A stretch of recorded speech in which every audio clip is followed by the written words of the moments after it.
Hello दोस्तों, उम्मीद है आप सब खैरियत से हैं।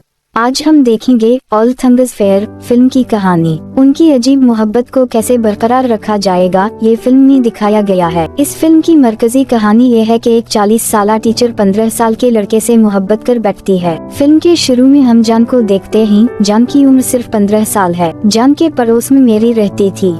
मेरी जान से बहुत मोहब्बत करती थी, लेकिन वो उसे बता नहीं सकती थी। जब वो क्लास में थे तो उनकी क्लास में एक नई मैडम आती है जिसका नाम अना है। क्लास के तमाम लड़के अना को देखकर फिदा हो जाते हैं क्योंकि वो बहुत खूबसूरत थी। जान को भी वो बहुत पसंद आती है। उस वक्त क्लास के लड़के सब एक च्युइंगम चबा रहे थे।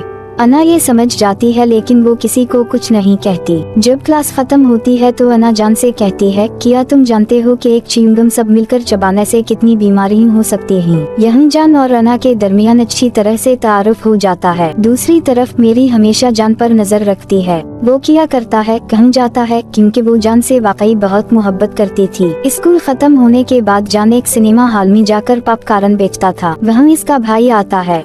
इसका भाई जान से कहता है कि मैं अगले चंद दिनों में नेवी में शामिल हो जाऊंगा। ये सुनकर जान बहुत खुश होता है। बाद में जान स्कूल जाकर हमेशा अना को देखता रहता है। अना ये समझ जाती है, लेकिन वो जान से कुछ नहीं कहती। कभी कभी जान अना के घर के सामने खड़ा रहता है, सिर्फ एक बार अना को देखने के लिए, क्योंकि जान अना से मोहब्बत करने लगा था। जब अना जान के करीब होती थी तो जान को बहुत अच्छा लगता था। स्कूल जाते वक्त अचानक अना और जान की सीढ़ियों पर मुलाकात होती है। जान उसके करीब आता है और खुद को काबू में न रखते हुए अना को चूम लेता है, लेकिन अना उसे कुछ नहीं कहती, इसलिए जान उसे मजीद चूमने लगता है। अना कहती है कि कोई आ जाएगा। ये कहकर वो वहाँ से चली जाती है। इसके बाद जान हमेशा अना के बारे में सोचता रहता। इसकी पढ़ाई में बिल्कुल दिल नहीं लगता। स्कूल से घर आने के बाद इसका दिल बेचैन हो जाता है, इसलिए अना से मिलने के लिए वो इसके घर चला जाता है। अना जान को अपने घर देखकर थोड़ा हैरान हो जाती है। वो कहती है, तुम मुझे बताए बगैर यहाँ नहीं आ सकते, क्योंकि यहाँ मेरा शौहर भी रहता है, अभी वो नहीं है, इसलिए तुम अंदर आ सकते हो। अंदर आकर वो दोनों करीब हो जाते हैं। उसी वक्त वलीम घर आ जाता है, इसलिए जान वहाँ से भागने की कोशिश करता है, लेकिन वलीम उसे देख लेता है। वलीम समझता है कि जान अना से ट्यूशन पढ़ने आया था, इसलिए वो उसे कुछ नहीं कहता। इसके बाद जान और अना अक्सर करीब होते रहते हैं। वो स्कूल में भी कभी कभार करीब होते थे। इस तरह दिन गुजर रहे थे। वो दोनों अपने ताल्लुकात में बहुत खुश थे। आज मेरा जन्मदिन है, इसलिए जान अना के लिए फूल लेकर आता है, लेकिन घर में अना नहीं थी। घर में वलीम था। वलीम जान से बहुत अच्छे तरीके से बात करता है। जान समझ जाता है कि वलीम बहुत अच्छा इंसान है। इस तरह जान और वलीम की दोस्ती हो जाती है। चंद दिन बाद जब वलीम अपने घर वापस आ रहा था तो इसने जान को अना के बेडरूम से निकलते हुए देखा। तब उसे समझ आ जाता है कि जान और अना के दरमियान क्या चल रहा है। वलीम ये सब कुछ अच्छी तरह समझ जाता है, लेकिन वो कुछ नहीं कहता, बल्कि इससे बहुत अच्छे तरीके से बात करता है। ये देखकर जान थोड़ा हैरान हो जाता है।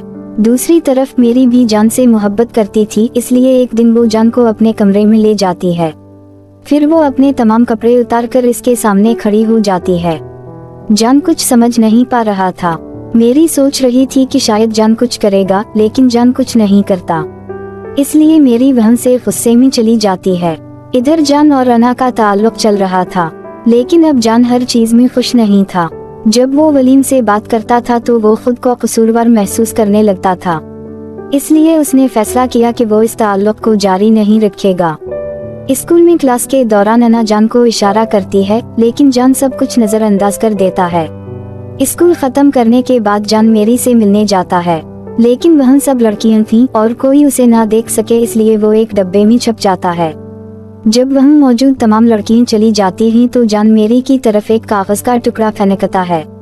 तब मेरी समझ जाती है कि जान यहाँ छुपा हुआ है, इसलिए मेरी भी वहाँ जाकर डब्बे में छुप जाती है। वो दोनों डब्बे में करीब हो जाते हैं। दूसरी तरफ जान अना से नहीं मिलता, इसलिए अना बहुत अफसरदा होती है, इसलिए वो बहुत ज्यादा शराब पीती है। एक दिन मेरी अपने दोस्त के साथ फिल्म देखने आती है। जब वो वॉशरूम जा रही थी तो उसे कुछ आवाज सुनाई देती है। दरवाजा खोलकर देखती है कि अना और जान करीब हो रहे हैं। ये देखकर मेरी का दिल टूट जाता है, क्योंकि वो जान से वाकई बहुत मोहब्बत करती थी। जान समझाने की कोशिश करता है, लेकिन मेरी कुछ नहीं सुनती। इसके बाद जान फैसला करता है कि वो अना से बराह रास्त कहेगा कि इनके दरमियान जो ताल्लुक है उसे ख़त्म करना होगा। अगले दिन जान अना से कहता है कि हमारा ताल्लुक अब नहीं चल सकता। ये सुनकर अना को बहुत बुरा लगता है क्योंकि वो जान से मोहब्बत करने लगी थी। इसके बाद अना बहुत ज्यादा नशा करने लगती है और वो जान के सामने आकर कहती है, बराह करम मुझे छोड़कर मत जाओ। ये सुनकर जान को बहुत बुरा लगता है और वो दोनों दोबारा करीब हो जाते हैं।